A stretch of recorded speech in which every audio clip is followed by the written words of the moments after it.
యేసుక్రీస్తు దేవుడా? ఆయన దేవుడైతే నా కోసం ఏం చేశాడు?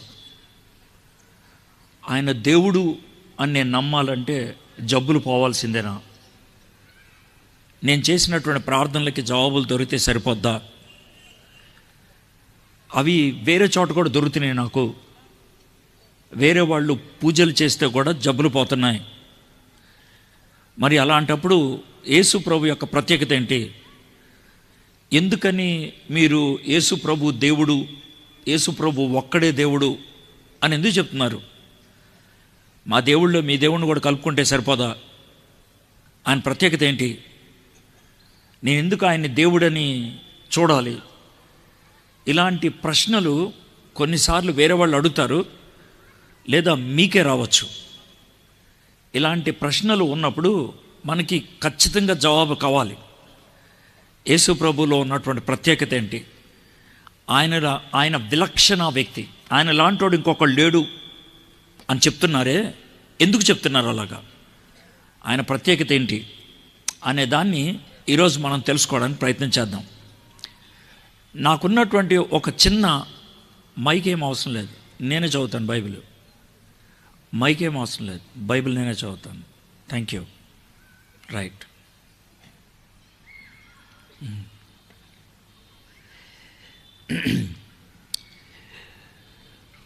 నా చిన్న అనుభవాన్ని ఒక దాన్ని ఆధారం చేసుకొని నేను వాక్యంలోకి వెళ్తాను.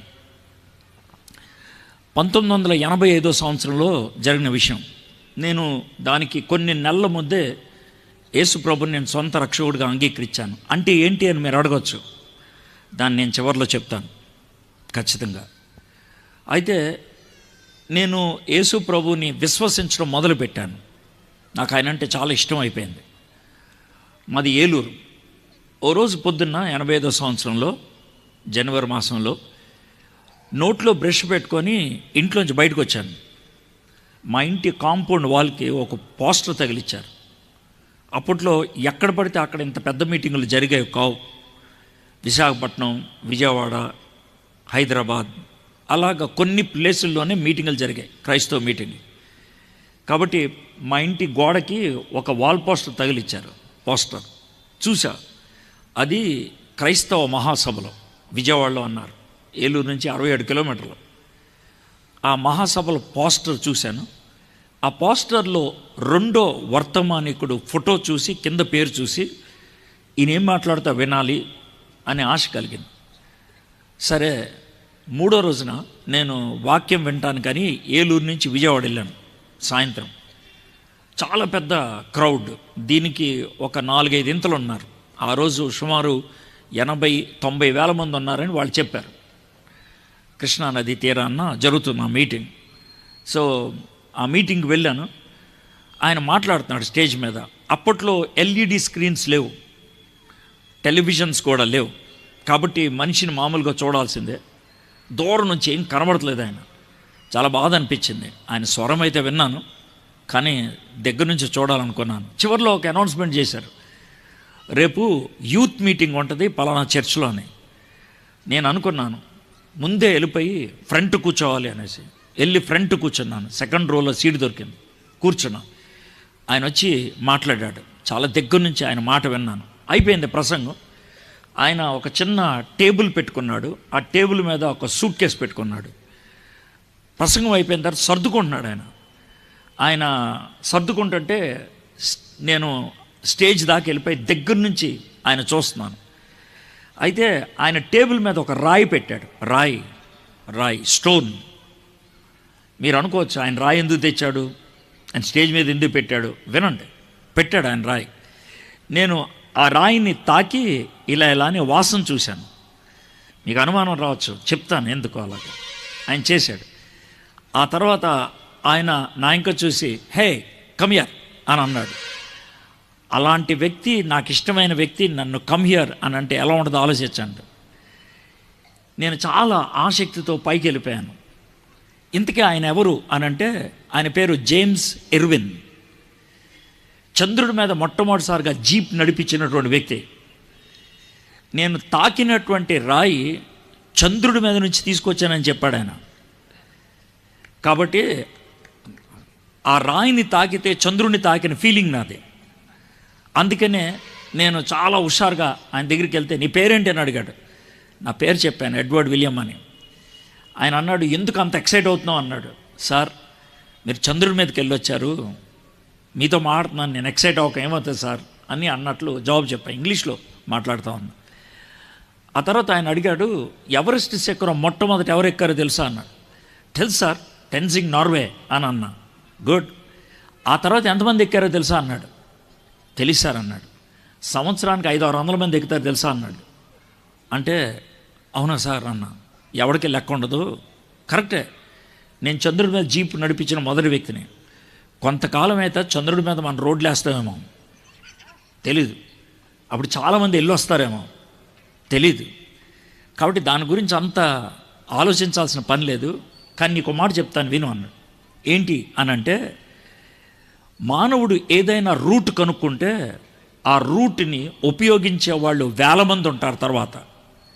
కానీ ఒక రూట్ ఉంది, ఆ రూట్ని ఒక ఆయనే ఉపయోగించాడు, ఆయన మళ్ళీ ఉపయోగించడం అన్నాడు. ఏంటి సార్ అది అని అంటే, దేవుడు పరలోకం నుంచి భూలోకంకి వచ్చే రూట్ ఒక్కసారి వాడాడు. నేను చంద్రుడి మీదకి వెళ్ళి కాలు పెట్టడం పెద్ద విషయం కాదు, కానీ ఆ దేవుడు భూమి మీద కాలు పెడతాం చాలా ప్రాముఖ్యం. అయితే ఇంకో ప్రశ్న, నేను ఈ మీటింగ్కి వస్తానని నీకు ఎప్పుడు తెలిసింది అన్నాడు. సార్, 4 రోజుల క్రితం తెలిసింది సార్. నీకు 4 రోజుల క్రితం తెలిసింది, నాకు సంవత్సరం క్రితం అడిగారు. సరే వదిలే, 4 రోజుల క్రితం నేను పలానా చోటుకు వస్తున్నాను, పలానా మీటింగ్లో మాట్లాడుతున్నాను అని మీకు చెప్పారు, మీరు వచ్చారు. నేను ఒక సాధారణమైన మనిషిని, అందుకే నాకు 4 రోజుల ముందు నీకు సమాచారం ఇచ్చారు. దేవుడే కనుక భూమి మీదకి వస్తే ఆయన వస్తున్నాడు, ఎక్కడికి వస్తున్నాడు, ఎందుకు వస్తున్నాడు, ఎలా వస్తున్నాడు, ఏం చేస్తాడు, ఈ విషయాలు ముందే చెప్పాలిగా. నాకే 4 రోజుల ముందు చెప్తే దేవుడికి ఎంతమంది చెప్పాలి? సంవత్సరాల ముందు చెప్పాలి. మీ ఊరికి ప్రధానమంత్రి వస్తే 3-4 నెలల ముందు నుంచి హడావుడి ఉంటుంది.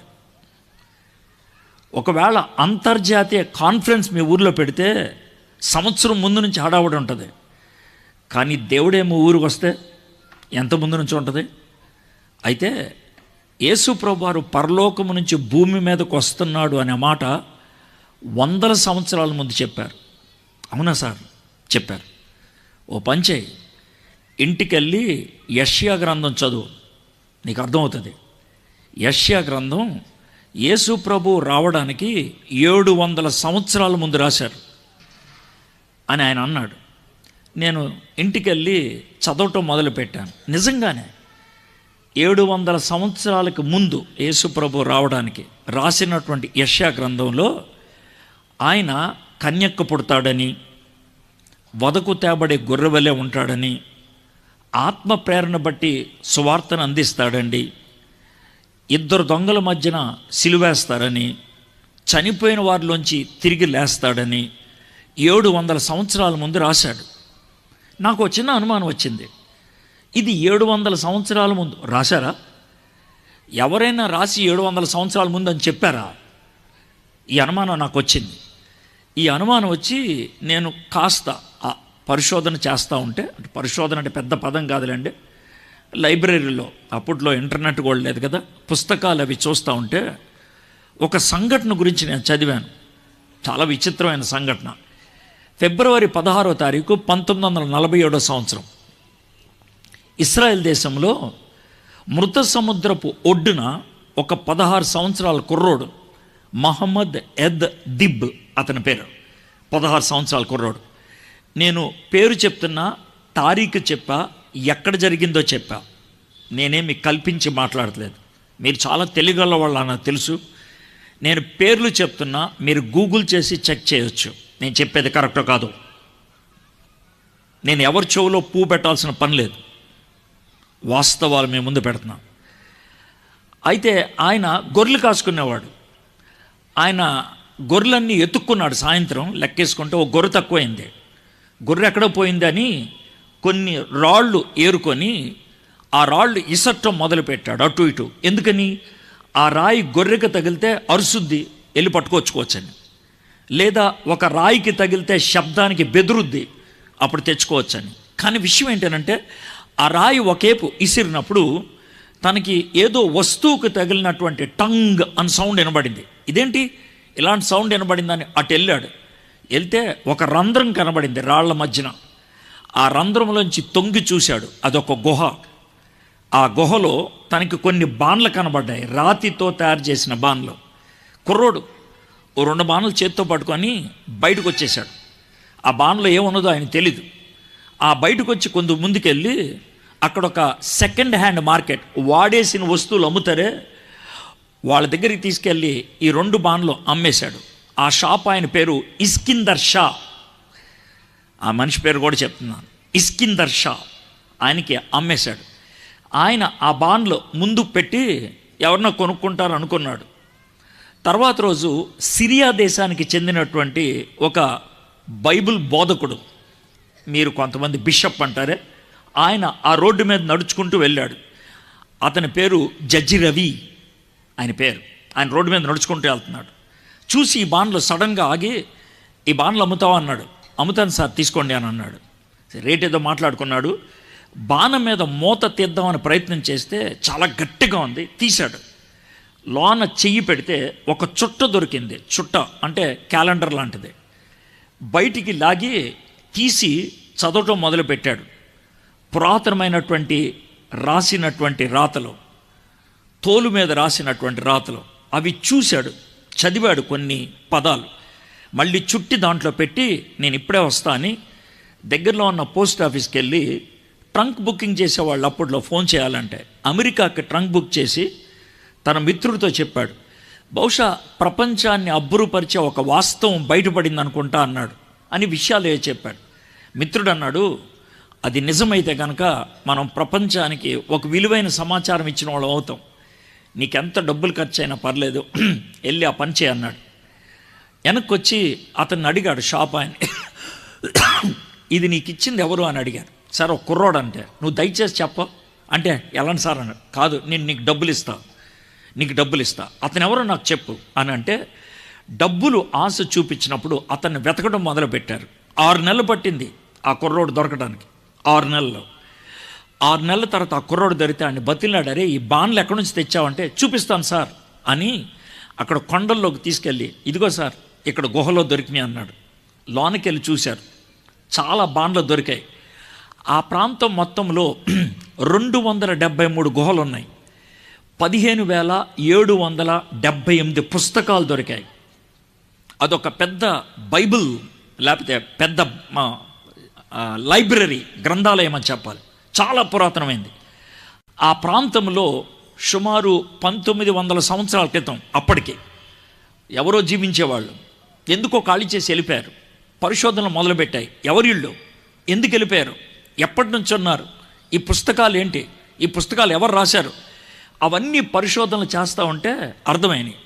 అక్కడ ఎస్సీనీలు అనే జాతి వాళ్ళు ఉండేవారు. అదొక జాతి. వాళ్ళు ఆ గుహల్లో బతుకుతూ ఉండేవాళ్ళు. వాళ్ళు పురాతనమైనటువంటి గ్రంథాలు, అప్పుడు ప్రింటింగ్ ప్రెస్ లేదు కదా, ఆ గ్రంథాల్లో ఆ యొక్క గుహల్లో కూర్చొని రాసుకుంటూ ఉంటారు. బైబిల్లోని పాత నిబంధన గ్రంథాలన్నీ అందులో ఉన్నాయి. చాలా పురాతనమైనటువంటి చేవ్రాత. ఆ రోజు ఈయనకి దొరికినటువంటి ఆ చేవ్రాత అంటే చేత్తో రాసింది యెషయా అనేటువంటి భక్తుడు రాసింది. క్రీస్తు పూర్వం 200 కాపీ అది. యేసు ప్రభు అప్పటికి రాలా, చాలా స్పష్టంగా తెలుస్తుంది. యేసు ప్రభు కంటే ముందు రాసినటువంటి చేవ్రాత. అప్పుడు నాకు చాలా ధైర్యం వచ్చింది, ఇది కల్పించింది కాదు, నిజంగానే ముందు రాశారు. కాబట్టి ముందుగానే వాళ్ళు చెప్పగలిగారు యేసు ప్రభు గురించి అని అప్పుడు నాకు భరోసా వచ్చింది. ఈరోజు నేను చేయదలుచుకుంది ఏంటంటే, ఆ గ్రంథంలో ఒక అధ్యాయాన్ని మీతో కలిసి ధ్యానం చేయాలనుకుంటున్నాను. అది యెషయా గ్రంథం 53వ అధ్యాయం. 12 వచనాలు ఉన్నటువంటి ఈ అధ్యాయం నేనేం చేయబోతున్నానో మీకు చెప్తాను. ఈ 12 వచనాలు ఉన్నటువంటి ఈ అధ్యాయంలో యేసు ప్రభు వారి జీవితంలో చివరి 24 గంటలు, అంటే గురువారం సాయంత్రం ఆయన పట్టుకున్నారు రాత్రికి. ఆ సాయంత్రం నుంచి శుక్రవారం సాయంత్రం ఆయన చనిపోయాడు. ఆ కాలం వరకు ఆ 24 గంటల్లో ఏం జరుగుద్దో జాగ్రత్తమేనండి, ఏం జరుగుద్దో 700 సంవత్సరాల ముందు రాశారు. 700 సంవత్సరాల ముందు. ఈరోజు నేను చేసేటువంటి పని ఏంటి అని అంటే, ఈ 53వ అధ్యాయాన్ని చదువుతూ సువార్తల్లో యేసు ప్రభువు వారు ఏ విధంగా చనిపోయారో రాశారు, ఏ విధంగా ఆయన్ని చిత్రహింసలు పెట్టారో రాశారు. దాన్ని చూస్తూ ఈ రెండు ఒకే విధంగా ఉన్నాయా అనేది చూస్తాను. నెంబర్ 1. నెంబర్ 2, యేసు ప్రభువు వారు ముందుగానే చూపించినట్లుగా ప్రవచించినట్లుగా చనిపోతే ఎందుకు చనిపోయాడు? ఇది నా రెండో ప్రశ్న. మూడోది, యేసు ప్రభువు వారు దేవుడు అని మీలాంటి వాళ్ళందరూ కొలుస్తున్నారు, క్రైస్తవులందరూ కొలుస్తున్నారు. చేత కాకుండా సిలువ మీద చనిపోయినోడు ఎందుకు దేవుడు అవుతాడు? కొంతమంది ఈ ప్రశ్న అడిగారు. 3 మేకులు పీక్కోలేపాడు, ఆయన దేవుడు ఎలా అవుతాడని. ఆ ప్రశ్నకి మనం జవాబు ఇవ్వాలి. ఒకవేళ ఆయన చేతకాని వాళ్ళలాగా చచ్చిపోతే ఇదే మైక్ తీసుకొని, క్రైస్తవులారా మీరు గొర్రెలరా, మీకు బుర్రలేదురా, మీరు చచ్చిపోయిన వాడిని వెంబడిస్తున్నారా అని చెప్పాలి. ఒకవేళ ఆయన దేవుడైతే కాళ్ళ మీద పడి ఆయన్ని ఆరాధించాలి. ఈ రెండిట్లో ఏదో ఒకటి జరగాలి. మనం ఎంతకాలం అటు ఇటు ఊగిసలాడతాం? సెటిల్ చేసుకుందాం ఒక్కసారే. ఆయన దేవుడా కాదా? ఆయన దేవుడైతే ఎందుకు దేవుడు? ఎలా దేవుడయ్యాడు? ఆయన హింసల గుండా వెళ్తే ఎందుకు హింసించబడ్డాడు? ఓకే బాయ్, ఆయన చిత్రహింసలు అయ్యి చచ్చిపోయాడు. నాకేంటంట? నాకేంటి? నాకు వచ్చే లాభం ఏంటి? ఆడెవడో సస్తే నేనేం చేయాలి? నేను పైగా 2000 సంవత్సరాల క్రితం చచ్చిపోయాడు ఆయన. నాకేంటి? ఈ ప్రశ్న అడగాల. బుర్రలేని వాళ్ళలాగా వచ్చి కూర్చొని వెళ్ళిపోవడం కాదు. అడుగు. జవాబు దొరికితే ఓ నిర్ణయం తీసుకో, దొరకకపోతే గోబు మీద నన్ను కొట్టేసి వెళ్ళిపో, బాగుంటుంది. ఏదో ఒకటి సెటిల్ అవ్వాలి. ఎంతకాలం అటు ఇటు ఊహిసలాడతాం? అది ఈరోజు మనం సెటిల్ చేసుకోవడానికి ప్రయత్నం చేద్దాం. నేను ఇచ్చినటువంటి పరిచయాన్ని బట్టి మీకు ఒక విషయం అర్థమైంది ఉంటుంది. మనం చాలా సీరియస్గా కొద్దిసేపు గడపబోతున్నాం అని, చాలా సీరియస్గా. ఇప్పటిదాకా నేను పరిచయం ఇచ్చాను. కదలికలు నాకు ఇష్టం ఉండదు. కదలికలు, లేవటం కూర్చోవటం ఇష్టం ఉండదు. 2 నిమిషాలు టైం ఇస్తాను. ఎవరైనా కదలాలనుకుంటే ఇప్పుడే కదలండి, తర్వాత కదలకుండా కూర్చోండి, వినండి. మీకు ఇష్టం కాకపోవచ్చు, మీ కదలిక మీ పక్కన వాళ్ళని డిస్టర్బ్ చేయకూడదు, అది నా ఉద్దేశం. ఓకే, స్టేజ్ మీద ఉన్నవాళ్ళు మరి ముఖ్యంగా డిస్ట్రాక్ట్ అవ్వకూడదు, గుర్తుపెట్టుకోండి. చాలా సీరియస్గా నేను మాట్లాడతాను. నేను ఐల్ బి వెరీ సీరియస్. ఎందుకనంటే ఆపరేషన్ థియేటర్లో డాక్టర్ సర్జరీ చేసేటప్పుడు ఎంత సీరియస్నెస్ ఉంటుందో, యేసు ప్రభు యొక్క సిలువ మరణం గురించి మాట్లాడేటప్పుడు అంతే సీరియస్నెస్ ఉపయోగిస్తాను నేను. I'm entering in to a very holy ground. కాబట్టి ఆ స్పష్టత మీకు ఇవ్వడానికి ఈ పరిచయాన్ని మీకు ఇస్తా ఉన్నాను. యెషయా గ్రంథం 53వ అధ్యాయం మీరు తీయండి. నేను చేసే పని ఏంటంటే, యేసు ప్రభు వారికి చివరి 24 గంటల్లో ఏం జరిగిందో ఒక సన్నివేశాన్ని వివరించుకుంటూ వెళ్తాను. ఆ సన్నివేశం వివరించిన తర్వాత 53వ అధ్యాయంలో ఒక వచనాన్ని చదువుకుంటూ వెళ్తాను. అది నేను చేసే పని. దాంతో మీకు అర్థమయ్యేది ఏంటంటే, జరిగింది ఇది, చెప్పింది ఇది, 2 సింక్ అవుతున్నాయా లేదా అనేది మీరు ఆలోచించుకోవాలి. అది మీరు చేసేటువంటి పని. యేసుక్రీస్తు ప్రభువారు గురువారం, మన భాషలో చెప్పాలంటే గురువారం మధ్యాహ్నం నుంచి సిద్ధపాటు మొదలైంది. ఆ సిద్ధపాటు ప్రకారం వాళ్ళు మేడ మీదకి వెళ్ళారు. చివరిసారిగా యేసు ప్రభువారు వాళ్ళతో కలిసి భోజనం చేశారు. దాన్నే లాస్ట్ సప్పర్, చివరి రాత్రి భోజనం అన్నారు. ఆ చివరి రాత్రి భోజనం సమయంలో యోధ మధ్యలోనే వెళ్ళిపోయాడు. యేసు ప్రభు ఆల్రెడీ చెప్పేశాడు, ఎవరికైతే ఈ రొట్టె ముక్కిస్తానో అతనే నన్ను అప్పగించబోతున్నాడని. మిగిలిన శిష్యులకి అది అర్థం కాలేదు, వెళ్ళిపోయాడు. యేసు ప్రభు చాలా గంభీరంగా వాళ్ళతో మాట్లాడాడు. పేతురుతో చెప్పాడు, అయ్యా నువ్వు కోడి కుయ్యకు ముందే 3 సార్లు నువ్వు నాకు సంబంధం లేదని చెప్తావు అన్నాడు. పేతురు కొంచెం ఉద్రేకంగా మాట్లాడాడు. ఇదంతా అయిపోయింది. సరే పదండి కిందకి వెళ్దామన్నారు. మేడ మీద నుంచి కిందకు వచ్చారు. ఆ తర్వాత వాళ్ళు ఒక కొండ మీద ఉన్నారు, దానికంటే కిందకు వచ్చారు. కొండ నుంచి కిందకు వస్తే దాన్ని లోయ అని అంటారు, దాన్ని కిద్రోన్ లోయ అంటారు ఆ ప్రాంతం. అక్కడ ఉన్నటువంటి తోటలో ఎక్కువ ఒలీవ చెట్లు ఉంటే అందుకనే దాన్ని ఒలీవల తోట అని అంటారు. ఎక్కువ ఒలీవ చెట్లు ఉన్నాయి కాబట్టి అవే. దానికి ఒక పేరు పెట్టారు, గెత్సెమనే అని. ఆ తోట దగ్గరికి వచ్చిన తర్వాత 3 శిష్యుల్ని పిలిచాడు. పేతురు, యోహాను, యాకోబు, రండి మనం కొంచెం లోనకి వెళ్దాం అన్నారు. మిగిలిన వాళ్ళు మీరు ఇక్కడే ఉండండి అన్నారు. 3 తీసుకొని యేసయ్య లోనకి వెళ్ళాడు. వెళ్ళిన తర్వాత మీరు 3 ఇక్కడ ప్రార్థన చేయండి, నేను కొంచెం లోనకి వెళ్తాను అని ఆయన లోనకి వెళ్ళాడు. ఎవరు లేరు అక్కడ, ఒంటరిగా ఉన్నాడు. చీకటి, చలికాలం, చల్లగా ఉంటుంది. అక్కడ ఒక రాయి చూసుకొని ఉంటాడు. ఆ రాయి దగ్గర ఆయన చెయ్యిలా పెట్టి తలకాయ పైకెత్తి తండ్రి అని కొంచెం బాధగా అన్నాడు. తండ్రి, నాకు సిలువ మీద చనిపోవడానికి ఇష్టం లేదు, నిన్ను విడిచి నేను ఉండలేను అని గట్టిగా అరిశాడు. నీ చిత్తమైతే ఈ ప్రాజెక్ట్ మార్చడానికి ఏమన్నా ఉందా అని అడిగాడు. వచ్చాడు, శిష్యులు నిద్రపోతుంటే లేపి ప్రార్థన చేయమని మళ్ళీ వెళ్ళాడు. ఈ విధంగా 3 సార్లు జరిగింది. 3వసారి జరుగుతున్నప్పుడు గట్టిగా ప్రార్థన చేస్తుంది, తండ్రి అని పళ్ళు బిగబట్టి అరిచాడు. ఆయన ఇలా అనుకుంటే చలి తోటలో ఎక్కువ ఉన్నప్పుడు చెమట ఎవడికి పట్టదు, కానీ చెమట వచ్చింది ఆయనకి. ఆ చెమట కూడా జిడ్డుగా ఉంది. ఎందుకనంటే చెమట రంధ్రాల్లోంచి బయటికి చెమట కాదు, రక్తం వచ్చింది బయటికి. అది ఎప్పుడు జరుగుద్ది అని అంటే ఒక డాక్టర్ని అడగొచ్చు, ఏమంటే డాక్టర్ గారు ఇదేదో బైబిల్లో చెమట రంధ్రాల్లోంచి రక్తం బయటకు వచ్చేసింది, వాళ్ళు ఏమన్నా మన చెవులో పువ్వు పెడుతున్నారంటే, లేదు సార్ అలా జరుగుద్ది. ఎప్పుడు జరుగుద్ది? హెమటోట్రోడ్రాసిస్ అంటారు, అది జబ్బు, లేకపోతే అది స్థితి. బీపీ ఎక్కువైపోతే, వాళ్ళ యొక్క స్ట్రెస్, ఒత్తిడి ఎక్కువైపోతే జరిగేటువంటి పని, బాగా ఒత్తిడి. యేసయ్య అలాంటి ఒత్తిడి గుండా వెళ్ళాడు. హెమటోట్రోడ్రాసిస్ జరిగినప్పుడు ఈ శరీరంలో చెమట రంధ్రాల నుంచి రక్తం బయటకు వచ్చినప్పుడు శరీరం చాలా సున్నితంగా అయిపోతుంది.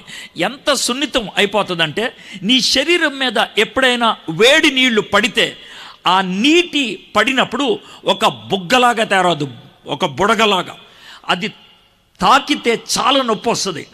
యేసయ్య ముఖం ఒళ్ళు ఉబ్బింది, కాస్త తాకితే ఎవరైనా మండుద్ది, అది పరిస్థితి.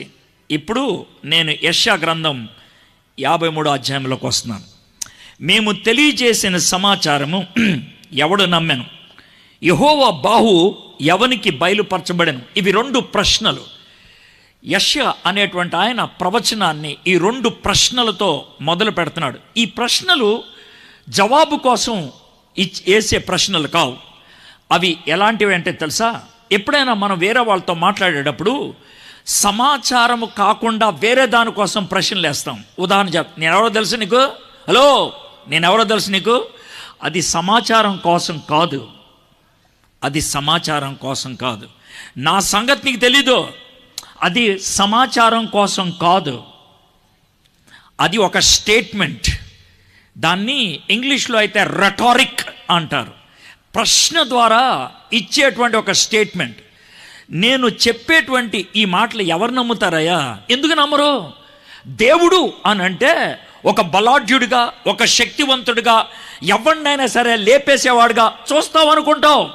ఒక రక్షకుడు అని అంటే కనుక గంభీరమైనటువంటి వాడిగా చూడాలి అనుకుంటావు. కానీ నేను చూపించేటువంటి ఈ వ్యక్తి చేతకానోళ్ళలాగా ఉన్నాడు. నేను చూపించేటువంటి ఈ వ్యక్తి ముళ్ళ కిరీటం ధరించాడు. నేను చూపించేటువంటి ఈ వ్యక్తి అతి దారుణమైన చావు చచ్చాడు. ఇలాంటి వాడిని దేవుడు అని ఎందుకు అంటారు అనే ప్రశ్న నీకు రావచ్చు. ఓకే ఓకే, ఆ ప్రశ్నతోనే మొదలు పెడుతున్నాడు. సరే, ఇప్పుడు 2వ వచనం, లేత మొక్క వలెను ఎండిన భూమిలో మొలిచిన మొక్క వలెను అతడు ఆయన ఎదుట పెరిగెను, అతనికి స్వరూపమైనను సొగసైనను లేదు. మనం అతన్ని చూచి అపేక్షించినట్లుగా అతని యందు స్వరూపము లేదు. ఇదే గెత్సెమనే తోటలో యేసు ప్రభు యొక్క పరిస్థితి. యేసు ప్రభుకి బైబిల్లో సువార్తికులు రకరకాలైనటువంటి రూపాల గురించి మాట్లాడాడు. 10,000 మందిలో అతి కాంక్షణీయుడు అని అన్నారు, అతి సుందరుడు. అది ఏదో వాళ్ళు హైప్ ఇవ్వడానికి, ఎలివేషన్ ఇవ్వడానికి రాశాడేమో అనుకోవచ్చు. కానీ యేసయ్య అందగాడు అని అనటానికి నా దగ్గర ఒక రుజువు ఉంది. ఏంటి సార్, ఫోటో ఉందా మీ దగ్గర? లేదు. మీకు ఎవరన్నా ఆయన గురించి చెప్పారా? లేదు. మరి ఎందుకు అనుకుంటున్నారు?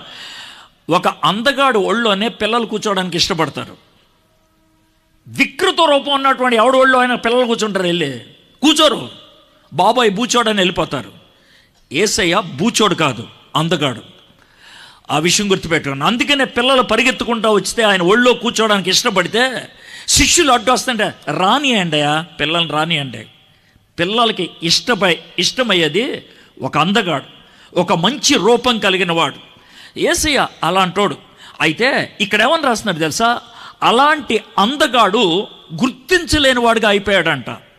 అతను మనం గుర్తుపట్టలేకుండా అయిపోయాడంట. ఆయన గురించి ఏమని రాశారంటే, లేత మొక్క వలెను, ఎండిన భూమిలో మొలిచిన మొక్క వలెను. దీన్ని ఎలా అర్థం చేసుకుంటాం? విత్తనాలు జల్లుకుంటా వెళ్ళిపోతున్నప్పుడు గట్టు మీద కొన్ని విత్తనాలు పడతాయి. ఆ గట్టు మీద పడిన విత్తనం కూడా మొలుసుద్ది. కానీ మధ్యలో పడినటువంటి విత్తనానికి, గట్టు మీద పడినటువంటి విత్తనానికి వచ్చే చెట్లుకి తేడా ఉంటుంది. గట్టు మీద వచ్చేటువంటి చెట్టు అది చాలా పేలవంగా ఉంటుంది, గాలి వస్తే ఊడిపోయినట్లు ఉంటుంది, రంగు వేరుగా ఉంటుంది. ఎందుకంటే దానికి సారం ఉండదు, దానికి నీరు ఉండదు. ఈయనంట అలాగ కనబడ్డాడంట ఆ రోజు. వివరణ చూడండి. ఆ రోజు అతనికి స్వరూపమైనను సొగసైనను లేదు. మనం అతను చూచి అపేక్షించినట్లుగా అతనికి స్వరూపం లేదు. ఎందుకని? ఈ రక్తము చెమట రంధ్రాల్లోంచి బయటకు వచ్చినప్పుడు ఆయన ముఖం ఉబ్బుండుంటుంది. ఆయన్ని ఎవరు కూడా తాకటానికి ఇష్టపడి ఉండరు. ఏంటి ఈయన ఇలా ఉన్నాడు అని అనే పరిస్థితి ఉండొచ్చు. యేసయ్య అలాగా ప్రార్థన చేసిన తర్వాత, తండ్రికి తన్ను తాను అప్పగించుకున్న తర్వాత లేచి నిలబడ్డాడు. ఈలోగా ఇస్కరియోతు యోధ సైన్యాన్ని తీసుకొని వచ్చి తన ప్లాన్ ప్రకారం నేను ఎవరినైతే కౌగిలించుకొని ముద్దు పెట్టుకుంటానో అతనే యేసయ్య అని అన్నాడు. అలాంటి మాటతో వచ్చి కౌగిలించుకొని యేసయ్యని ముద్దు పెట్టాడు. నేను ఇందాకే చెప్పాను, ఆ టైంలో ఇలా తాకితే కూడా నొప్పి వస్తుందని. ఆ ముద్దు చాలా కఠినమైన ముద్దు. ఆ ముద్దు చాలా నొప్పిని కలిగించే ముద్దు. అది ఒంటికే కాదు, గుండెకు కూడా నొప్పిని కలిగిస్తుంది. 3.5 సంవత్సరాలు కలిసి బతికిన వ్యక్తి ముద్దు పెట్టి అప్పగిచ్చేశాడు. నిన్నెవరైనా మోసం చేశారా? యేసయ్య నిన్ను అర్థం చేసుకోగలడు. ఎందుకో తెలుసా? ఆయన కూడా మోసం చేశారు. నిన్నందరూ వదిలిపెట్టేశారా? అర్థం చేసుకోగలడు. ఆయన కూడా అందరూ వదిలిపెట్టేశారు.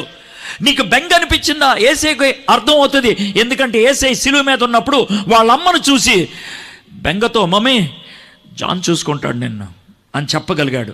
యేసయ్య మనిషి, నన్ను అర్థం చేసుకోగలిగే మనిషి. నేను పడేటువంటి బాధలు ఆయన అనుభవించాడు. గట్టు మీద కూర్చొని కబుర్లాడేవాడు కాదు. చిరాకులో పాడిన పాట, ఎక్కడో దూరాన కూర్చున్నావు, ఇక్కడ చిత్రాన్ని చూస్తున్నావు, మాతల రాతలు రాస్తున్నావు, గారడి చేస్తున్నావు అనేది యేసయ్య దగ్గర చల్లదు.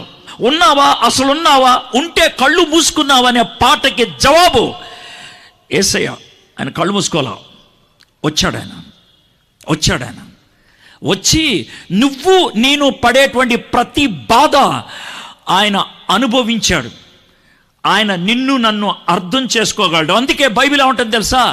ఆయన అన్ని విషయాల్లో మనవలే శోధింపబడ్డాడు, కానీ పాపం చేయలేదు ఆయన. అందుకే ఆయనకి మనం ప్రార్థన చేస్తే, ఆహా అది నాకు తెలుసు, అది ఎలా ఉంటుందో నాకు తెలుసు ఆయన చెప్తాడు. సరే, ఆయన్ని పట్టుకున్నారు, తీసుకొని వెళ్తూ ఉన్నారు. ఇలాగ తీసుకొని వెళ్తూ ఉంటే పేతురు ముందు హడావిడిగా ఎవరిదో కత్తి తీసుకొని ఎదుట సైనికుడి యొక్క చెవి నరికేశాడు. యేసయ్య కింద పడినటువంటి ఆ చెవిని మళ్ళీ తీసుకొచ్చి అతికిచ్చాడు. ఒక అద్భుతం. కానీ ఎంత గుడ్డోళ్ళు అయిపోయారంటే దాన్ని కూడా పట్టించుకోలేదు. పేతురు కత్తి తీసి పక్కన పెట్టు. పేతురు పారిపోయాడు. యేసుప్రభుని పట్టుకొని వెళ్ళిపోయారు.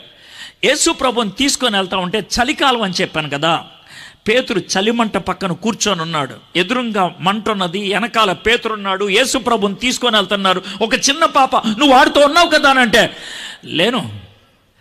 ఇంకొద్దిసేపు నాకు ఇంకొకడు అడిగాడు, లేను. ఇంకొద్దిసేపు నాకు ఇంకొకడు అడిగాడు, లేను 3 సార్లు బొంకాడు, అబద్ధం ఆడాడు. ఆ టైంలో యేసయ్య వెళ్తుంటే ఆ మంట వెలుగులో యేసయ్య పేతుర్ని అలా చూశాడు, అంతే. సిగ్గుతో తలెత్తుకోలేక పేతురు చీకట్లోకి వెళ్ళిపోయాడు. ఇద్దరూ అక్కడ దరిద్రమైన పద్ధతిలో తృణీకరించాడు. ఒకడు డబ్బుల కోసం తృణీకరించాడు, అది యోధా. ఇంకొకడు భయంతో తృణీకరించాడు, అది పేతురు. ఇంకొకళ్ళు చేతకాక తృణీకరించారు, శిష్యులు పారిపోయారు. యేసు ప్రభుని ఒక్కడినే తీసుకొని వెళ్ళిపోతున్నారు. ఇది అనుకోకుండా జరగలేదు. 3వ వచనం చూడండి. అతడు తృణీకరింపబడిన వాడును, ఆయన మనుషుల వలన విసర్జించబడిన వాడును, వ్యసనాక్రాంతుడు గాను, వ్యాధిని అనుభవించేవాడు గాను, మనుష్యుడు చూడనొల్లని వాడు గాను ఉండెను. అతడు తృణీకరింపబడిన వాడు గనుక మనం అతన్ని ఎన్నిక చేయకపోతే. యేసు ప్రభుని తీసుకొచ్చి పిలాతు పక్కన నిలబెడితే పిలాతు అంటున్నాడు, అయ్యా, నాకు పస్కా పండుగ రోజు ఒక దొంగోడిని విడిచిపెట్టడానికి నాకు అధికారం ఉంది, మీకు దొంగోడిని విడిచిపెట్టినా యేసేని విడిచిపెట్టినా అని అంటే, దొంగోడిని విడిచిపెట్టండి అని బరబ్బాని విడవమన్నారు. ఎన్నిక చేసుకోలేదు యేసేని.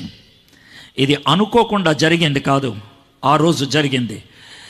యాజకుడు ముందు నిలబెడితే యాజకుడు అడిగాడు, నువ్వు క్రీస్తువా, పరలోకం నుంచి మా కోసం వచ్చినటువంటి మెస్సియవా అని అంటే, అవును, నువ్వు నన్ను పరలోకంలో కలుసుకుంటావు, సింహాసనం మీద కూర్చొని నీకు కూడా నేను తీర్పు తీరుస్తానంటే కోటు చింపుకొని ఇంతకంటే రుజువేం కావాలి, ఎన్ని సిలువేసి చంపండి అని అన్నారు.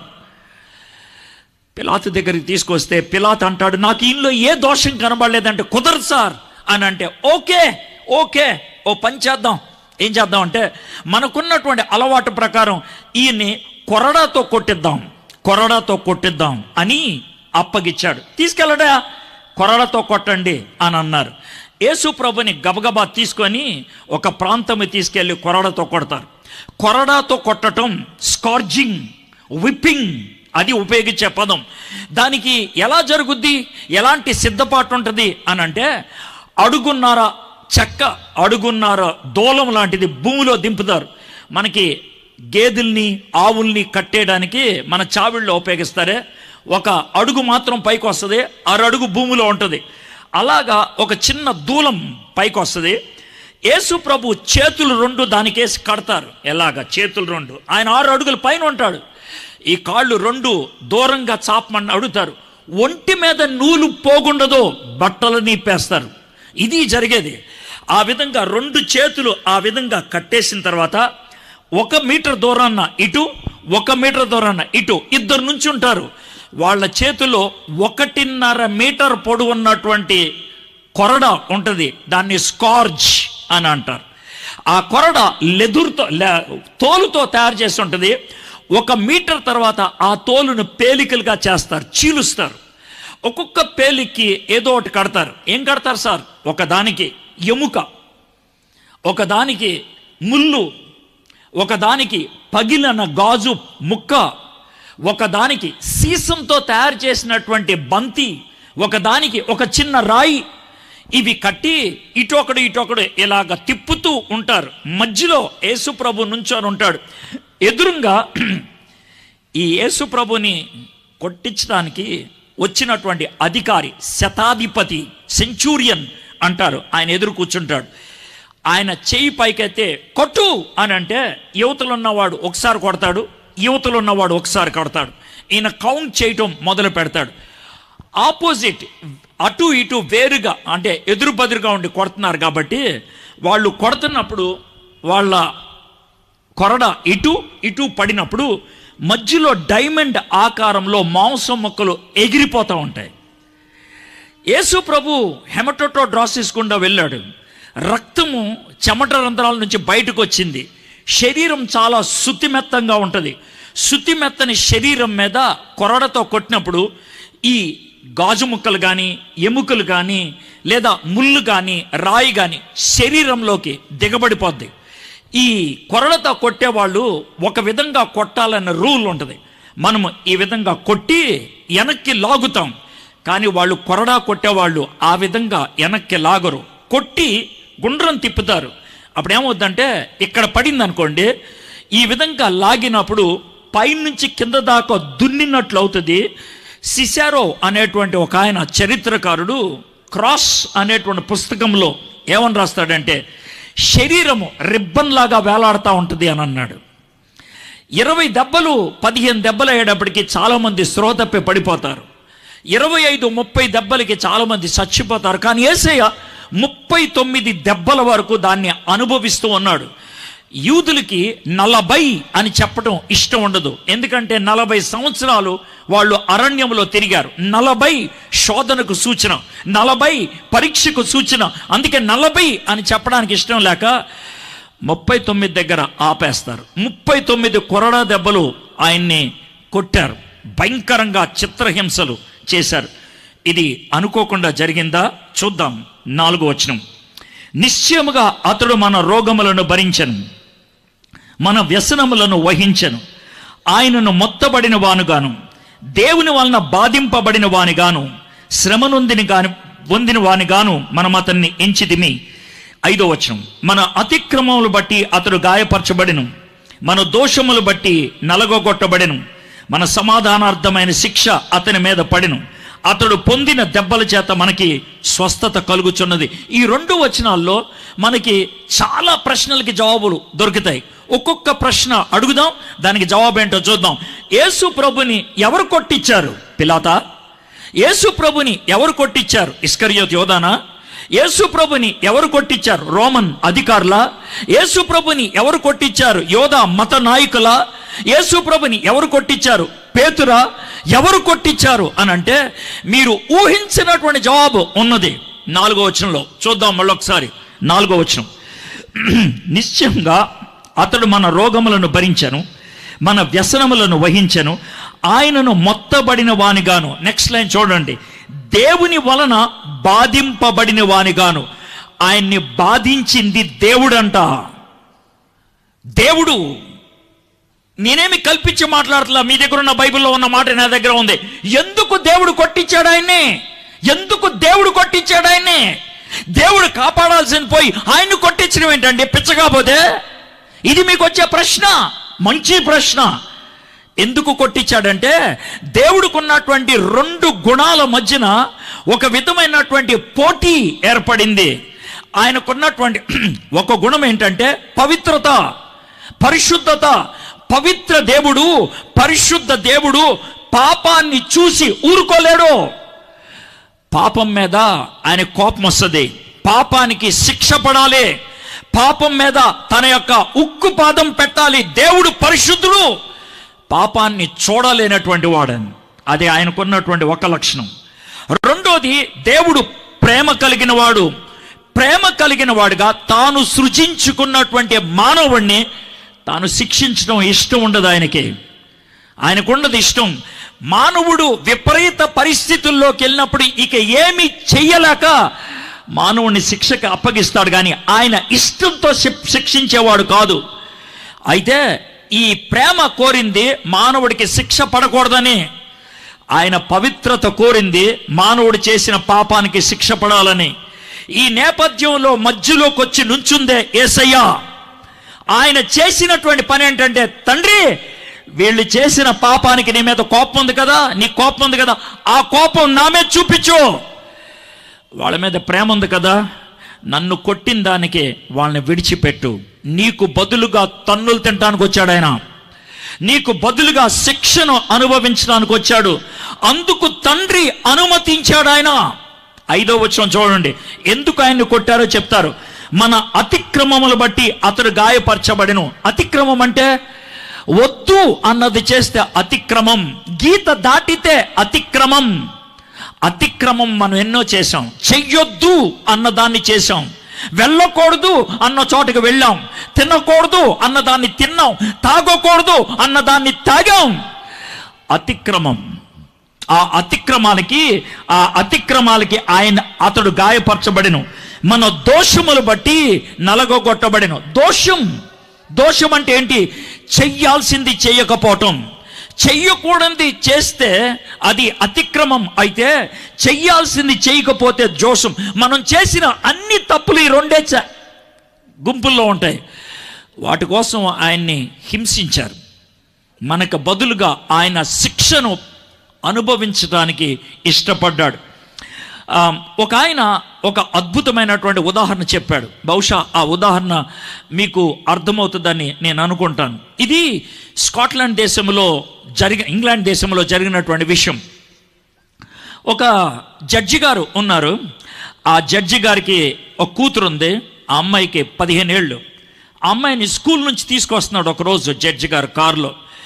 పక్కన కూర్చొని, డాడీ ఈరోజు మా స్కూల్లో నాకు డ్రైవింగ్ నేర్పించారు, నాకు డ్రైవింగ్ వచ్చేసింది, నేను స్కూల్లో డ్రైవ్ చేయగలిగాను కార్ని అని అంటే, చాలా మంచిదమ్మా, ఇంకొక సంవత్సరం ఆగితే లర్నింగ్ లైసెన్స్ వస్తుంది, ఆ తర్వాత 2 ఏళ్ళ తర్వాత నువ్వు సొంతగా కార్ డ్రైవ్ చేయొచ్చు అని అంటే డాడీ సంవత్సరం దాకా కారు నడిపించకూడదు. కాదమ్మా, నడిపించకూడదు, అది తప్పవుతుంది, దానికి శిక్ష ఉంటుంది అని అంటే నిరుత్సాహంగా వెళ్ళిపోయింది. ఓ 2-3 రోజుల తర్వాత వాళ్ళ నాన్నగారు ఇంట్లో ఉన్నారు. బయట కారు ఉంది, కారులో తాళం పెట్టేసింది. అలాగే కూతురు చూసింది, కబుక్కన కారులోకి దూకింది, ఇగ్నైట్ చేసి కారు స్టార్ట్ చేసింది. తండ్రి పరిగెత్తుకుంటా బయటకు వచ్చి అరుస్తున్నాడు, అమ్మ కారు ఆపు, నేను మెకానిక్ వస్తాడని కారు బయట పెట్టాను, కారుకి బ్రేకులు పనిచేయట్లేదు అని అరుస్తున్నాడు. కానీ కూతురు వినిపించుకోలేదు, వెళ్ళిపోయింది. లోనికి వెళ్ళి ఫోన్ తీసుకొని పోలీసులకు కాల్ చేసి, నా కూతురు నా కారు వేసుకొని వెళ్ళిపోయింది, కారుకి బ్రేకులు లేవు, మీరు ఏదన్నా చేసి నా కూతుర్ని ఆపండి అని అంటే, జడ్జి గారు అడిగారు కదా అని 2 పోలీసుల్ని మోటార్ బైక్ మీద పంపించారు. కూతురు అప్పటికే హైవే మీదకి వెళ్ళిపోయింది. వెళ్తా ఉంటే వెనకాల అద్దంలో చూసింది 2 మోటార్ బైక్లో వస్తున్నారని. నా తండ్రి ఎంత కర్కోటకుడు, నన్ను పట్టుకోవడానికి పోలీసులను పంపిస్తాడని చాలా వేగంగా వెళ్ళిపోతుంది ఆమె. వీళ్ళు వెనకాల వస్తున్నారు. ఎదురు నుంచి ఒక ట్రక్ వస్తుంది, దాన్ని తప్పిద్దామని పక్కకి వెళ్తే ఒక చెట్టు ఉంది. ఏం చేయాలో అర్థం కాలేదు, బ్రేక్ నొక్కుతుంటే పడట్లేదు. అప్పుడు అర్థమైంది బ్రేక్ లేదని. ఏం చేయలేని పరిస్థితి, చెట్టును గుద్దింది. ఆ చెట్టు పక్కన ఒక అమ్మాయి ఉంది, ఆ అమ్మాయికి దెబ్బ తగిలింది, ఈమె స్పృహ తప్పి పడిపోయింది. హాస్పిటల్లో పెట్టారు. 3 డేస్ అయిన తర్వాత స్పృహలోకి వచ్చింది. 1 వారం రోజుల తర్వాత ఆ కేసు కోర్టులోకి వచ్చింది. విచిత్రం ఏంటంటే, ఆ రోజు డ్యూటీ తండ్రిదే. ఆయన జడ్జ్, ఆయన తండ్రి. ఏం చేస్తాడో చూద్దామనేటువంటి ఒక ఉత్కంఠమైన వాతావరణం. వచ్చారు మనుషులు, కూతుర్ని నిలబెట్టారు. ఎదురుగా పోలీస్ అన్నాడు, ఈమెకి డ్రైవింగ్ లైసెన్స్ లేదు, 2 ఈమె స్పీడ్ దాటి వెళ్ళింది, 3 ఒక అమ్మాయికి గాయం తగిలేటట్లు యాక్సిడెంట్ చేసిందని. తండ్రి లేచి నిలబడి ఆయన తీర్పునిస్తున్నాడు. డ్రైవింగ్ లైసెన్స్ లేదు 100 రూపాయలు అంటే అక్కడ వాళ్ళు పౌండ్స్ అంటారు, మీకు అర్థం అవడానికి రూపాయలు అని చెప్తున్నా. రెండోది, ఆమె స్పీడ్ దాటి వెళ్ళింది 100.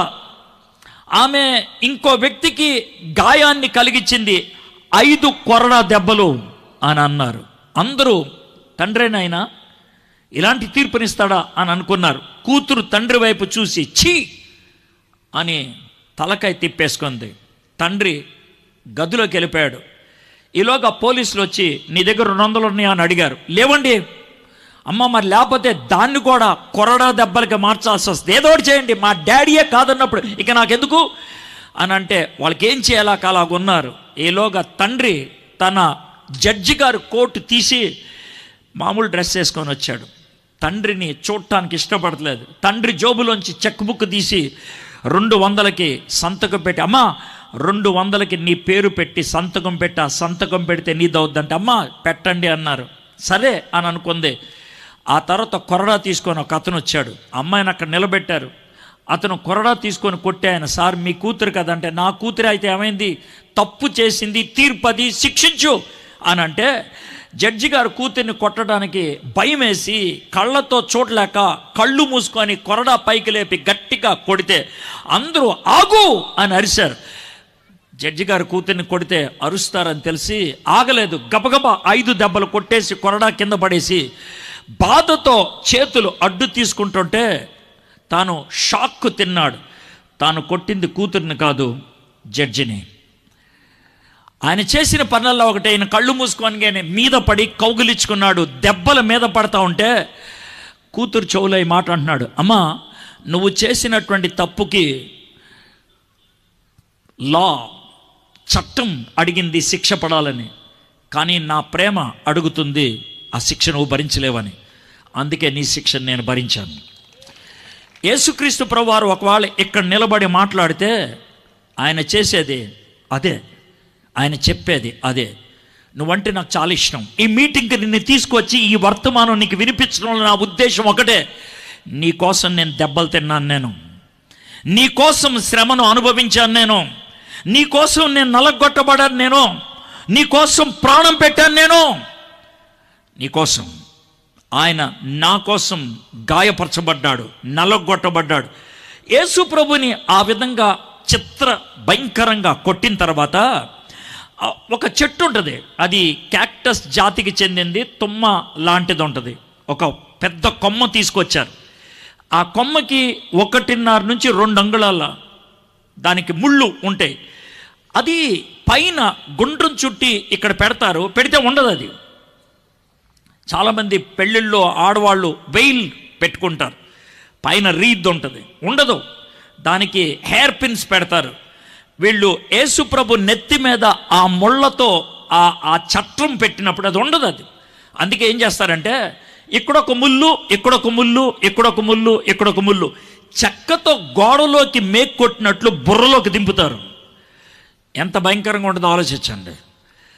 ఆ విధంగా దింపినప్పుడు రక్తం కారి కళ్ళల్లోకి వచ్చినప్పుడు కళ్ళు మండుతాయి. ఆ మంటకి తట్టుకోలేక ఆయన కళ్ళు బలవంతంగా మూసుకొని ఉంటే థూ అని మొహం మీద ఊసి పళ్ళుమని చెంప మీద కొట్టి, ఎవడు కొట్టాడో చెప్పు అని అన్నారు. ఆయన మౌనంగా ఉన్నాడు. ఆ తర్వాత రాజుగారు వేసుకునేటువంటి పై వస్త్రం, పై ఓవర్ కోట్, దాన్ని కనూష్ అంటారు, దాన్ని ధరింపచేశారు. దానికి చెమ్కీలు ఉంటాయి, చెమ్కీలు. ఆ చెమ్కీలు గాయమైనటువంటి ఆ శరీరంలోకి గుచ్చుకొని కొంచెం ఇలా ఇలా కదిలిన మాంసాన్ని పీకుతూ ఉంటాయి. భయంకరమైన నొప్పి ఉంటుంది. చేతిలో ఒక ఖర్జూరపు మట్టను పెట్టి యూదులకు రాజు అని అపహసించారు. ఇది అనుకోకుండా జరిగింది కాదు. 6వ వచనం చూడండి. మనమందరము గొర్రెల వలె త్రోవ తప్పితిమి, మనలో ప్రతివాడు తనకిష్టమైన త్రోవకు తొలిగెను, యెహోవా మన అందరి దోషమును అతని మీద మోపెను. మన దోషం, ఆయన చిత్రహింసలకు గురై చచ్చిపోయింది నా కోసం అనేసి ఆ విధంగా ఆయన్ని మోపారు. ఆ తర్వాత అతడు దౌర్జన్యము నొందెను, బాధింపబడినను, అతడు నోరు తెరవలేదు. వదకు తేబడు గొర్రె పిల్లియు, బొచ్చు కత్తిరించు వాని ఎదుట గొర్రెయు మౌనముగా ఉండినట్లు ఆయన నోరు తెరవలేదు. ఇది చాలామందికి విచిత్రంగా అనిపిస్తుంది. కొడతా ఉన్నప్పుడు బూతులు తిడతారు, కొడతా ఉన్నప్పుడు అరుస్తారు, ఉమ్మేస్తారు. కానీ యేసయ్య అలాంటి పని ఏం చేయలేదన్న. ఎందుకో తెలుసా? ఆయన ఆ బాధనంతటిని నీకోసం భరించటానికి ఇష్టపడుతున్నాడు కాబట్టి. సరే, యేసు ప్రభుని 39 సార్లు ఆ విధంగా కొట్టి రాజవస్త్రాన్ని ధరింపచేసి చేతిలో ఓ కంజూరపు మట్టను పెట్టి నెత్తి మీద ముళ్ళ కిరీటాన్ని పెట్టి పిలాతు దగ్గరికి తీసుకొచ్చి ఇదిగో అని అంటే, పిలాతుతో అప్పటికే వాళ్ళ భార్య చెప్పింది, ఏమండి అతను దివ్యమైన మనిషి అండి, అతను జోలికి వెళ్ళొద్దని. ఏం చేయాలో అర్థం కాదు. భార్య వద్దంటుంది, వీళ్ళేమో ఒత్తిడి తీసుకొస్తున్నాడు. ఆ రెండిటి మధ్యన అంటున్నాడు, ఇతనిలో నాకే దోషం కనబడలేదు, కుదరదు. సరే, నాకు కొంచెం నీళ్లు తీసుకురండి అంటే, ఎందుకు తీసుకురండి? తీసుకొచ్చారు. నీళ్ళల్లో చేతులు కడుక్కుంటే, ఇదేంటిది, ఈ చేతులు ఎందుకు కడుక్కుంటున్నానంటే నేను ఇచ్చే తీర్పు గురించి. ఏంటా తీర్పు? ఇతనిలో నాకు ఏ దోషము కనబడలేదో, ఇతనిలో నాకు ఏ దోషము కనబడలేదు, కానీ మీరు అడుగుతున్నారు కాబట్టి ఇతన్ని చంపేయండి అని అంటే, ఆ నీళ్లు మా మీదే, ఆ దోషం మా మీదే అంటే, ఆ నీళ్ళు ఆయన మీద చుమ్మారేమో అందరి మీద. యేసయ్య ఏ దోషం చేయలేదు. ఒక ప్రపంచ ప్రఖ్యాతిగాంచినటువంటి న్యాయశాస్త్ర నిపుణుడు ఏమంటారు తెలుసా? ఆ తీర్పు చాలా ప్రాముఖ్యం అంటాడు. ఎందుకో తెలుసా? యేసు ప్రభుకి ఇచ్చినటువంటి తీర్పు ఆయన ఎవరో చెప్తుంది. ఆయనకిచ్చిన తీర్పు, ఇతనిలో ఏ దోషము లేదు. దోషాన్ని ఆరోపించలేకపోయారు, దోషాన్ని నిరూపించలేకపోయారు. కనీసం ఇది అయి ఉండొచ్చు అని అనడానికి ఏమీ లేదు. కానీ ఏమంటాడు తెలుసా? ఇతనిలో ఏ దోషం లేదు, ఈయన్ని సిలువెక్కించి చంపేయండి అని. ఇది అనుకోకుండా జరిగింది కాదు. 8వ వచనం చూడండి. అన్యాయపు తీర్పు నొందిన వాడై అతను కొనిపోబడెను. అతడు నా జనుల అతిక్రమములు బట్టి మొత్తబడెను కదా. సజీవులు భూమిలో నుండి అతడు కొట్టివేయబడెను. అయినను ఆయన తరము వారిలో ఈ సంగతి ఆలోచించిన వారు ఎవరు? యేసు ప్రభుని సిలువకు అప్పగించారు. సర్వసాధారణంగా అందరూ చేయరు, కానీ యేసు ప్రభు చేత ఈ పని చేయించారు. యేసు ప్రభుని సిలువెక్కిచ్చారు. సిలువకి మనకు కనబడేటట్లు 2 కర్రలు ఉంటాయి. అడ్డంగా ఉండే కర్రను పెట్టుబిలం అంటారు, నిలువుగా ఉండే కర్రను సెడాయిల్ అంటారు. ఒక చిన్న కర్ర ముక్క ఉంటుంది, ఇక్కడ పెడతారు, దాని మీద ఆనుకొని కూర్చోడానికి. చేతులకి మేకులు కొడతారు కాబట్టి ఈ చిన్న కర్ర ముక్క లేకపోతే బరువుకి శరీరం లాక్కొని కింద పడిపోయి చచ్చిపోతారు. ఒకవేళ ఈ కర్ర ముక్క లేకపోతే అని గాలి పీల్చడానికి అవ్వక, గాలి పీల్చక త్వరగా చచ్చిపోతారు. త్వరగా చావకుండా ఉండటానికి చిన్న చెక్క ముక్క పెడతారు, దాన్ని సింప్లెక్స్ అంటారు. యేసు ప్రభుకి అడ్డకర్ర పెట్టుబిలం ఒకటే ఈ భుజం మీద కట్టి నడవమని చెప్పారు. మీరు సినిమాల్లో చూస్తున్నట్లు పూర్తి సిలువను యేసు ప్రభు మోస్తే కింద పడి ఉండేవాడు కాదు, దాని మీద ఆనుకునేవాడు. అడ్డకర్ర మాత్రమే మోసాడు. ఆ కర్రను మోసుకొని వెళ్తుంటే చాలాసార్లు కింద పడితే కాలుతో కొట్టి లే అని అన్నారు. యేసు ప్రభు వారు ఒక విధంగా ఆ అడ్డకర్ర తన మీద వేసుకున్నప్పుడు మన కోసం దున్నబడటానికి తాను తీసుకెళ్తున్నాడు. వదకు తీసుకెళ్తున్నటువంటి గొర్రెకు సాదృశ్యంగా ఉన్నాడు. ఆ విధంగా ఆయన కొండ ఎక్కిచ్చారు, గొల్గొతా కొండ ఎక్కించిన తర్వాత అది ఆయన కోసం చేసిన సిలువ. ఇది నా షర్టు, నా కోసం కుట్టింది. మీరు వేసుకునే జాకెట్ మీ సైజులో చేసింది. అదేవిధంగా తన సైజు సిలువ అంటే ఈ చెయ్యి ఎంత దూరం ఉంటుందో అక్కడ ఒక రంధ్రం ఉంటుంది, ఈ చెయ్యి ఎంత దూరం ఉంటుందో ఆ రంధ్రం ఉంటుంది. ఆ సిలువ మీద ఆయన పడుకోపెట్టి ఈ చెయ్యి లాగి ఆ రంధ్రం దగ్గర తీసుకొచ్చి మేకు కొడతారు. ఆయన ఒళ్ళంతా దెబ్బలు ఉన్నాయి కదా, గట్టిగా బిగుసుకుపోయి ఉంటుంది ఆయన చేతులు. ఇక్కడ తాడు కట్టి బలవంతంగా లాగితే చాలా సందర్భాల్లో ఈ సాకెట్లోంచి ఎముక బయటకు వచ్చేస్తుందంట. ఆ విధంగా ఇటోటి అటొకటి 5 అంగుళాల మేకు కొట్టి కాలు మీద కాలు ఎక్కించి 11 అంగుళాల మేకు దింపి ఆయన్ని సిలువెక్కిచ్చారు. ఆ సిలువ మీద 6 గంటల సేపు ఆయన చిత్రహింసలకు గురయ్యారు. 3 గంటల తర్వాత చీకటి ఏర్పడింది. ఆ చీకటిలో ఆయన శోధనతో పోరాడాడు, చీకటి శక్తులతో పోరాడాడు. మన శాపం ఆయన మీద మోపబడినప్పుడు మన తరపున ఆయన శిక్ష అనుభవించాడు. ఆయన 6 గంటల సేపు ఆ శ్రమను అనుభవించాడు. ఆయన్ని 2 దొంగల మధ్యన సిలువేశారు. ఇది అనుకోకుండా జరిగింది కాదు. చూడండి 9వ వచనం. అతడు మరణమైనప్పుడు భక్తిహీనులతో అతనికి సమాధి నియమింపబడెను. యేసు ప్రభుని ఆ విధంగా శుక్రవారం సిలువేస్తే సుమారు 3 గంటల ప్రాంతంలో ఆయన తల వాల్చి తండ్రి చేతికి ప్రాణం అప్పగించాడు. తల వాల్చాడు, తల దించలేదు. ఆయన తల వాల్చటానికి తల దించటానికి తేడా ఉంది. తల దించాడంటే సిగ్గు, తల దించాడంటే ఓటమి అంగీకరించడం, తల దించాడంటే చేతకాని వాడని ఒప్పుకోవటం. తల వాల్చడం అంటే ఎవరైనా పెద్ద విజయాన్ని సాధించినప్పుడు వాళ్ళు చేసే పనిది నేను సాధించా అని అంటానికి. యేసయ్య నా పాపం కోసం సిలువ మరణం పూర్తి చేశాడు. ఆయన నీకు నాకు వెల చెల్లించడం పూర్తి చేశాడు. ఆయన చివరిగా మాట్లాడినటువంటి ఒక మాట టెటలస్టాయ్, సమాప్తమైనది. ఏంటి? వెల చెల్లించడం. నీ గురించి నా గురించి ఆయన వెల చెల్లించడం పూర్తి చేశాడు. ఆయన ఆ విధంగా వెల చెల్లించి ఆయన సిలువ మీద ప్రాణాన్ని విడిచాడు. ఆ తర్వాత అర్మతయ అనేటువంటి ప్రాంతానికి చెందినటువంటి యోసేపు, నికోదేము అనేటువంటి 2 వ్యక్తులు యేసు ప్రభు యొక్క శవాన్ని అడిగారు. యేసు ప్రభు వారు చచ్చిపోయారో లేదో వాళ్ళకి తెలియాలి. చచ్చిపోతే కాళ్ళు నరికి ఆ ముందున్నటువంటి కిద్రోను వాగులో పడేస్తారు. అయితే వాళ్ళు రుజువు చేయడానికి ఒకే ఒక పని చేశాడు. ఈ పక్క నుంచి బళ్ళెముతో పొడిచారు. బహుశా 3-4 ఆ 2 పక్కటెముకల మధ్యలోంచి ఆయన్ని పొడిచిని ఉంటారు. నువ్వు వెళ్ళి చూసావా అని అడగొచ్చు, నీకు తెలుసా అని అడగొచ్చు. ఎందుకంటున్నాను చెప్తాను. ఎందుకంటే ఈ మధ్యలో మనకి కొంచెం లెఫ్ట్ సైడ్కి గుండెకాయ ఉంటుంది. మన గుండెకాయ ఒక సంచిలో ఉంటుంది, ఒక సంచిలో. ఆ సంచి పేరు పెరికార్డియం. పెరి అంటే పైన ఉండేది, కార్డియో అంటే గుండెకాయ బయట ఉండే ఓ సంచి. ఆ సంచిలో ఒక 1/2 లీటర్ ద్రవం ఉంటుంది. దాన్ని పెరికార్డియం ఫ్లూయిడ్ అని అంటారు. ఆ ద్రవం నీళ్ళలాగా ఉంటుంది. నీళ్ల మధ్యన మన గుండెకాయ చక్కటి భద్రతలో దేవుడు ఇక్కడ పెట్టాడు. దాన్ని పొడిచి బయటికి లాగితే యోహాను సువార్త 19:31 తర్వాత ఉన్న విషయం ఏంటంటే, నీళ్లు రక్తము బయటికి కారిని. ఆ నీళ్ళు ఎక్కడి నుంచి వచ్చాయి? పెరికార్డియంలోంచి. రక్తం ఎక్కడి నుంచి వచ్చింది? గుండెకాయలోంచి. నీళ్లు రక్తం వేరువేరుగా ఎందుకు వచ్చింది? అప్పటికే రక్తం విరిగిపోయింది.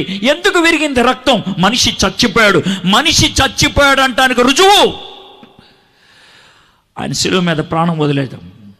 చనిపోయాడు ఆయన. ఆయన్ని సమాధిలో ఉంచారు. ఎవడైనా సమాధిలో ఉంచుతారా? అదేం మాట సార్, సమాధిలో ఉంచటం. ఆ పదం ఎందుకు ఉపయోగించారు? 9వ వచనం మళ్ళీ చదువుతాను. అతడు మరణమైనప్పుడు భక్తిహీనులతో అతనికి సమాధి నియమింపబడెను, ధనవంతుని యొద్ద అతడు ఉంచబడెను. ఈ మీటింగ్ పెట్టినటువంటి విజయ్ కుమార్ చాలా విషయాలు అద్దెకి తెచ్చాడు. ఈ స్టేజ్ అద్దెకి తెచ్చాడు, ఈ బ్యాక్ డ్రాప్ అద్దెకి తెచ్చాడు, పిఏ సిస్టమ్ అద్దెకి తెచ్చాడు, లైట్లు అద్దెకి తెచ్చాడు, కుర్చీలు అద్దెకి తెచ్చాడు, మ్యాట్లు అద్దెకి తెచ్చాడు. ప్రపంచంలో చాలా అద్దెకి తెస్తాం, కానీ ప్రపంచంలో ఎవడో ఒకటి అద్దెది వాడు. ఏంటంటే, సార్ కొంచెం మీ సమాధి నాకు అద్దెకిస్తారా అని అడగరు. యేసు ప్రభు కోసం యోసేపు అని ఆయన తమ్ముడు ఫొటోస్ ఆపేస్తాడు. కూర్చో, నువ్వు మళ్ళీ లగవద్దు.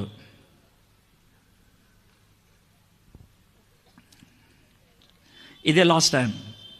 ఫోటోగ్రాఫర్ కానీ వీడియోగ్రాఫర్ కానీ ఏమైనా తప్పు చేస్తే నా నిజ స్వరూపం చూపిస్తాను నేను. I'm very serious. నీకు ముందే చెప్పాను నేను, ఇది పెర్ఫార్మెన్స్ కాదు, పబ్లిసిటీ కాదు, లైఫ్. ఆలోచించండి. అయితే ఆయన్ని ఆ సమాధిలో ఉంచండి. ఎందుకు? ఆయన సమాధిలో ఉండిపోయేవాడు కాదు, ఆయన తిరిగి లేచి వస్తాడు. అందుకే సమాధిలో ఉంచను. 700 సంవత్సరాల ముందు రాశారు ఈ మాట. 700 లేదు సార్, మీరు అనవసరంగా భాష్యం చెప్తున్నారు సార్ అనొచ్చు. ఇంకేం జరిగిందో మనం చూద్దాం. 10వ వచనం. అతని నలగొట్టుటకు యెహోవాకు ఇష్టమాయను, ఆయన అతని వ్యాధి కలుగజేసెను. అతడు తన్ను తానే అపరాధ పరిహారార్థ బలి చేయగా అతని సంతానము చూచెను. ఎవడైనా పెళ్ళికి వెళ్తే దీర్ఘ సుమంగళి భవ అంటాడు. ఎవడైనా పుట్టినరోజుకి వెళ్తే హ్యాపీ బర్త్డే అని చెప్తారు. కానీ చచ్చిపోయినోడి దగ్గరికి వెళ్ళి ఏం మాట్లాడడం? మనం సైలెంట్గా వచ్చేస్తాం. యేసయ్య చచ్చిపోయాడు, యేసయ్యని సమాధిలో పెట్టారు. ఆ తర్వాత ఈ డైలాగ్ వచ్చింది. ఏంటి ఆ డైలాగ్? చూడండి. అతడు దీర్ఘాయుష్మంతుడగును, యెహోవా ఉద్దేశం అతని వలన సఫలం. ఎవడు చెప్పాడు మాట? 700 సంవత్సరాల ముందు. అతడు దీర్ఘాయుష్మంతుడగును. కల్పించి రాసింది కాదు ఇది, ప్రవచనం. 700 సంవత్సరాల ముందు దీర్ఘాయుష్మంతుడగును. ఎంత స్పష్టంగా రాశారు. నా యేసు నా పాపాన్ని శిలువ మీద మోసి, నా శిక్షను భరించి, నాకు బదులుగా చనిపోయి, నాకు నిత్య జీవాన్ని ఇవ్వడానికి తిరిగి లేచాడు. ఈ రోజు అగైన్ ఆయన తిరిగి లేచాడు.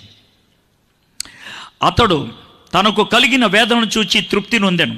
నీతిమంతుడైన నా సేవకుడు జనుల దోషములను భరించి తనకున్న అనుభవ జ్ఞానము చేత అనేకులను నిర్దోషులుగా చేయను.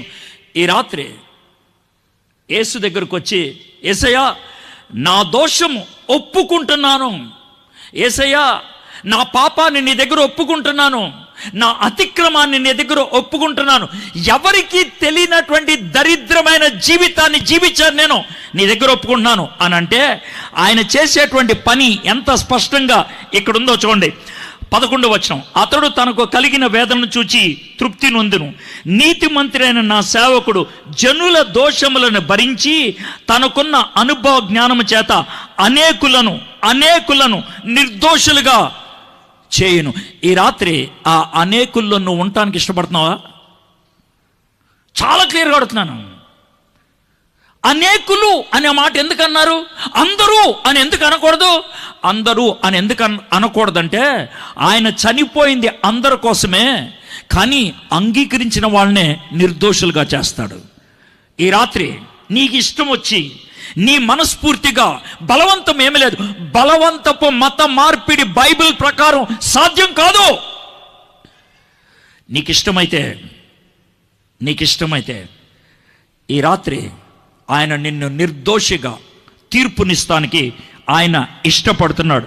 కావున గొప్పవారితో నేను అతనికి పాలు పంచిపెట్టెదను. ఎలయనగా మరణము నొందినట్లు అతడు తన ప్రాణమును దారపోసెను. అతిక్రమము చేయవారిలో ఎంచబడిన వాడు ఆయన. అనేకుల పాపమును భరించి తిరుగుబాటు చేసిన వారిని గూర్చి విజ్ఞాపన చేశాను. ఆ రోజు శిలువ మీద, తండ్రి వీరేం చేయుచున్నారో వీరెరుగరు, వీరి పాపమును క్షమించమని ప్రార్థన చేశాడే, ఆ ప్రార్థనలో నువ్వున్నావు. ఈ రాత్రి ఆ ప్రార్థన చేశాడనే విషయం నీ చెవిని పడింది. ఈ రాత్రి యేసు ప్రభువుని నీ సొంత రక్షకుడిగా అంగీకరిస్తావా? ఓ చిన్న సంఘటన చెప్పి నేను ముగిస్తాను. 1829వ సంవత్సరంలో జరిగినటువంటి విషయం. అతని పేరు జార్జ్ విల్సన్ అనేటువంటి ఆయన ఒక దొంగ. ఆయన డబ్బులు లేక దొంగతనం చేయటం మొదలుపెట్టాడు. చిన్న దొంగతనాలు. పోస్ట్ డబ్బా ఉంటుందే, ఆ డబ్బాని పగలగొట్టి దాంట్లో ప్యాకెట్ తీసుకెళ్ళి మార్కెట్లో అమ్మేసి డబ్బులు తెచ్చుకున్నాడు. ఆ ప్యాకెట్లో మందులు ఉన్నాయి. ఆ మందులు అందాల్సినటువంటి వ్యక్తికి అందకపోతే ఆయన చనిపోయాడు. ఆ మందులు అందక అతను చనిపోయాడు. వాళ్ళ ఇంట్లో వాళ్ళు అతని మీద కేసు పెట్టారు. అయితే పోస్ట్ ఆఫీస్ వాళ్ళ మీద కేసు పెడితే పోస్ట్ ఆఫీస్ వాళ్ళు వెతికితే జార్జ్ విల్సన్ అని దొరికింది. జార్జ్ విల్సన్ని కోర్టులో నిలబెడితే ఏమన్నారంటే, ఇలాంటి దొంగతనం చేసిన వాడికి 1 వారం రోజులు జైలు శిక్ష, ఏదో కొద్ది జరిమానా వేస్తాం, కానీ ఈ విధమైన తప్పు చేయటం బట్టి ఒక వ్యక్తి ప్రాణం పోయింది కాబట్టి ప్రజలందరికీ ఒక స్పష్టమైన పాఠం ఉండాలని ఇతన్ని ఉరితీసి చంపండి 15వ రోజున అన్నారు. జైల్లో పెట్టారు జార్జ్ విల్సన్. 10వ రోజుకి మిత్రులంతా కలిసి ఒక ఉత్తరం రాశారు. ఎవరికి? ఆండ్రూ జాక్సన్, అమెరికా ప్రెసిడెంట్కి. అప్పుడు ఆండ్రూ జాక్సన్ ఆ ఉత్తరాన్ని చూసి తనకెందుకో దయ కలిగింది. సెక్రటరీతో చెప్పి, అయ్యా ఇతనికి గురించి ఉత్తరం రాయండి అని అంటే, ఆండ్రూ జాక్సన్ యొక్క సెక్రటరీ బాయర్ అనేటువంటి ఆయన ఉత్తరం రాశాడు. ఇతను ఉండేది పెన్సిల్వేనియా అనే రాష్ట్రంలో, ఫిలడెల్ఫియా అనే ఊర్లో. ఫిలడెల్ఫియా ఊరు మేయర్కి ఆ ఉత్తరం పంపించారు. నేను చెప్పేది కరెక్టో కాదో అని అనడానికి 1829 జార్జ్ విల్సన్ అని గూగుల్ చేయండి, నేను చెప్పిన స్టోరీ అంతా వస్తుంది. నేనేమి చెవులో పువ్వు పెడతలా, ఇది జరిగిందే. 1829 జార్జ్ విల్సన్ అని మీరు గూగుల్ చేయండి, మీకు మొత్తం సమాచారం వస్తుంది. సరే, ఆ ఉత్తరం పట్టుకొని ఆ మేయర్ గారు జైలు అధికారికి ఇస్తే, జైలు అధికారి జార్జ్ విల్సన్ గదికి వెళ్ళి తలుపు కొట్టి, జార్జ్ విల్సన్ అమెరికా ప్రెసిడెంట్ నీకు ఉత్తరం రాశాడు, అయితే ఏమంటావు? కాదయ్యా, నీకు భిక్ష ఇచ్చాడు, అయితే నన్నేమంటావు? ఏం లేదు, ఈ ఉత్తరం మీద సంతకం పెడితే నేను బయటకు పంపిస్తానంటే జార్జ్ విల్సన్ ఒక క్షణం ఆలోచించి ఏమన్నాడు తెలుసా? నాకు అవసరం లేదు అన్నాడు. అదేంటిది నాకు అవసరం లేదు? 15వ రోజు నన్ను ఉరి తీస్తానన్నారు, తీసేయండి. జైలు అధికారికి టెన్షన్ పుట్టుకుంది. ఒకవేళ రేపు నన్ను ప్రెసిడెంట్ అడిగితే ఏం చెప్పాలని ఆయన సుప్రీంకోర్టు జడ్జి గారు జాన్ మార్షల్ దగ్గరికి వెళ్ళి, సార్ ఇది పరిస్థితి అంటే, కూర్చో నీకు చిన్న విషయం చెప్తాను, నీకు నేను 1000 రూపాయలు చెక్ ఇచ్చాను, ఏం చేస్తావు అన్నాడు. బ్యాంక్కి వెళ్ళి డబ్బులు తీసుకుంటాను సార్. మంచిది. ఒక 3 నెలల తర్వాత గుర్తొచ్చింది నేను చెక్ ఇచ్చానని. 3 నెలల తర్వాత బ్యాంక్కి వెళ్తే ఏమవుతుంది? 3 నెలలు అయింది కదా, చెక్కు పని చేయదు అంటారు. గుడ్. ఇప్పుడు నువ్వు చెక్ని ఏం చేస్తావు? ఏం చేస్తాను సార్, చింపి డస్ట్బిన్లో పడేస్తాను. డబ్బులు తీసుకునేటువంటి చెక్కుకు విలువ లేదు, క్షమాపణ స్వీకరించినటువంటి ఉత్తరానికి అర్థము లేదు. చింపవతల పడే. ఫ్రెండ్స్, ఇక్కడ కూర్చున్న మీ అందరికీ నేను ఒకటే మాట చెప్తున్నా, జాగ్రత్త వినండి. చప్పట కొడతాం కాదు, జాగ్రత్త వినండి. ఒకవేళ దేవుడికే మైక్ ఇస్తే, దేవుడే నీతో మాట్లాడితే ఆయన మాట్లాడే మాట ఇదే. బైబిల్ ప్రకారం ఇక్కడ కూర్చున్న మీ అందరినీ నేను క్షమించేశాను అంటాడు ఆయన. అది చల్లదు. మూరు మూసుకొని వినండి, అది చల్లదు. ఆయన క్షమించాడు. అయితే దాన్ని నువ్వు స్వీకరించకపోతే, జార్జ్ విల్సన్ లాగా నువ్వు దానికి సంతకం పెట్టకపోతే ఎంత ఘోరమో తెలుసా? నువ్వు చచ్చిపోయి నరకానికి వెళ్తే నీకు వచ్చేటువంటి తీర్పు ఏంటి తెలుసా? నువ్వు దొంగతనం చేశావు, వ్యభిచారం చేశావు, తాగుడు చేశావు, అందుకు నువ్వు నరకంకి వచ్చావు అని అనరో. యేసు నిన్ను క్షమించాడు, నువ్వు కాదన్నావు, అందుకే ఇక్కడికి వచ్చి పడ్డావు. ఈ రాత్రి ఈ వర్తమానం నీ చెవులో పడింది. యేసుక్రీస్తు ప్రభువారు అనుకోకుండా ఈ లోకంలోకి రాలా. యేసుక్రీస్తు ప్రభువారు ఎక్కడో దూరాన్న కూర్చొని కబుర్లాడలా. నువ్వు పడినటువంటి బాధను తాను పడ్డాడు, నీ పాపాన్ని తన మీద వేసుకున్నాడు, నీ శిక్షను తాను భరించాడు, నీ పాపం కోసం ఆయన చనిపోయాడు, 3వ దినాన్ని తిరిగి లేచాడు. ఈరోజు నన్ను నుంచోబెట్టి ఈ మైక్ నా చేతిలో పెట్టి నీకు ఈ వర్తమానం వినిపించాడు. ఈ రాత్రి యేసయ్యా నా హృదయంలోకి మీరు రండి, నా పాపానికి వెలకడుతూ నువ్వు సిలువ మీద చనిపోయావని నేను ఒప్పుకుంటున్నాను, నన్ను క్షమించండి అని ఈ రాత్రి నువ్వు ఒప్పుకుంటావా? బలవంతం ఏం లేదు, నీ ఇష్టం. లేదు నాకు అవసరం లేదంటావా? నీ చాయిస్. ఈ రాత్రి అవకాశం వచ్చింది. మీరేమంటారో ఆలోచిద్దాం. తలంచండి, కళ్ళు మూసుకోండి. నేను 2 minutesలో ముగిస్తాను. ఈ టైంలో ఎవరు లేవద్దు. ఇది చాలా సీరియస్ మూమెంట్. ఒక్క 2 minutes తల వంచండి, కూర్చోండి. ఒకసారి ప్రార్థన చేయొద్దు, మీ హృదయంలోకి తొంగి చూడండి.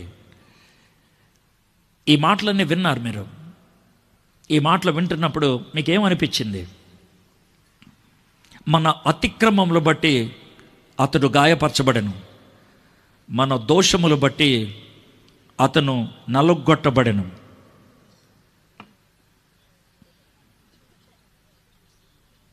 అతడు తన్ను తానే అపరాధ పరిహారార్థ బలి చేయగా అతని సంతానము చూచెను. అన్యాయమేమీ ఆయనలో లేదు.